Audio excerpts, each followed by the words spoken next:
After months of debate, Congress has yet to authorize a new domestic surveillance law amidst a standstill over immunizing telecommunications companies that aided government spying. Last month, the Democratic-led House narrowly passed a bill excluding the immunity provision despite a threatened veto by President Bush. Bush wants the House to mimic the Senate version, which reauthorizes National Security Agency spying while shielding telecom companies from retroactive lawsuits. The NSA launched its warrantless spy program in October 2001, but it took over 4 years for the program to become publicly known, finally revealed by the New York Times in December 2005. My next guest is one of the 2 New York Times reporters who broke the NSA story. Eric Lichtblau has just come out with a new book. It's called Bush's Law, The Remaking of American Justice. The book's new disclosures include an account of fierce anxieties within the Bush administration on the program's legality when it began. Eric Lichtblau also reveals the inside story of the New York Times' own decision to delay publication of the story for more than a year after intense lobbying by the White House. Eric Lichtblau won the 2006 Pulitzer Prize along with James Risen for breaking the NSA spy story, joining us now from Washington, his first national broadcast interview following the book's publication. Welcome to Democracy Now!, Eric. Well, thanks for having me. It's good to have you with us.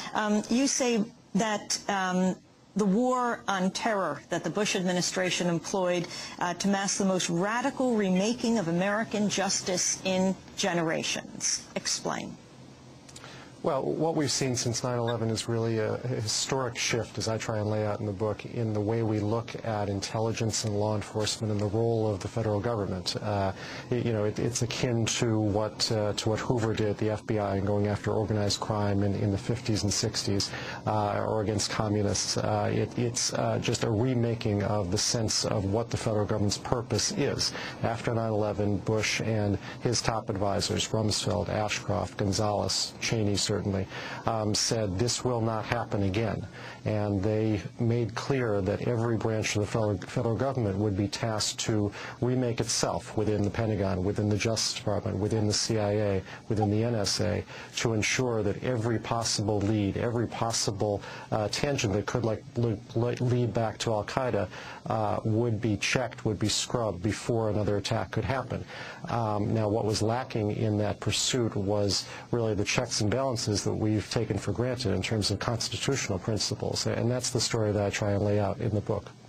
Tell us how you stumbled on the NSA warrantless wiretapping story. Well, what I lay out in the book is that in the chapter that discusses the backstory, if you will, the story of how the New York Times came to publish the story, was that there was an intense nervousness over this program from the very beginning, literally from the first hours and days that it began in October 2001.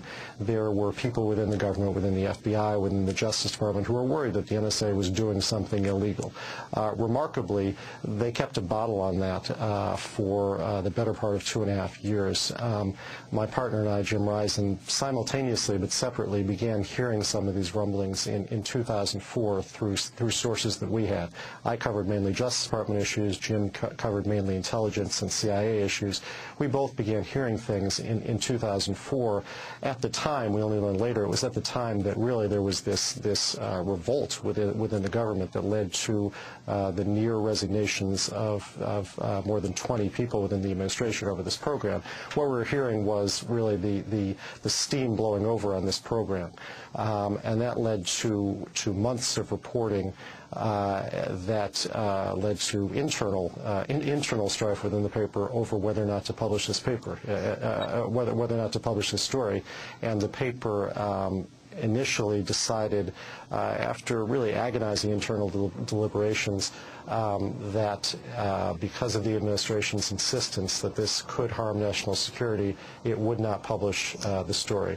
It came back at that decision, obviously, more than a year later, in late 2005, and ultimately did decide to publish the story.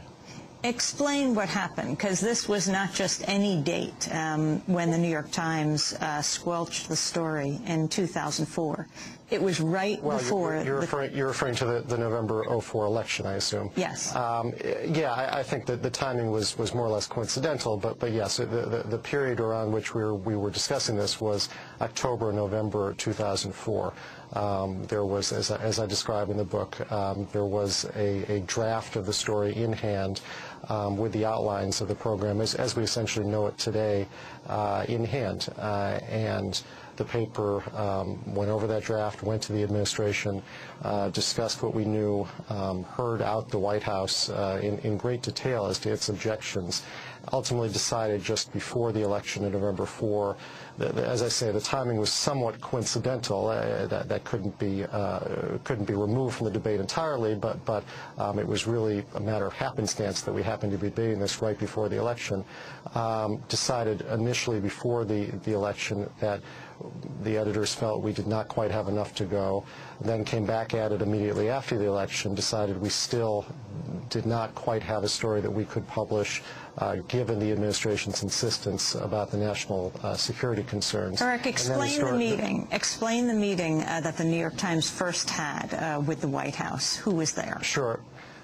There were a number of meetings, and I'm not going to get into those in any great detail, partly because I was not at a number of the meetings. I was at some of them, but not all of them. There were ground rules that I've tried to respect. The White House has put some of those meetings on the record. The newspapers put some on the record, so I'm a little bit careful about what I can and can't say here. But once the newspaper went to the administration to say, we understand that there is such a program, that led to a whole series of meetings with the administration, with intelligence and political officials within the administration, who laid out the case in quite strident terms, that this was, in their view, a critical national security program, that this was a vital way to stopping the next attack, that there were no legal concerns about this program. Now, as I lay out in the book, and I think this is one of the strongest arguments for publication, many of the assertions that were made by the White House in those meetings and in the subsequent meetings a year later turned out to be untrue, especially about the legal safeguards of the program. The administration insisted, as Alberto Gonzales would insist once this became public, that there was never any legal debate about the program, that no members of Congress who were briefed privately about this ever expressed any concern, that there were clear safeguards in place from the very beginning, clear protocols that the NSA, our reporting independently, had called all those assertions into question, if not debunked them entirely. The description of the meeting you did attend, this was right before your colleague was about to publish his book, but that hadn't quite happened yet. You and your editors, Bill Keller, met with Condoleezza Rice. Can you describe that meeting and the concerns they expressed?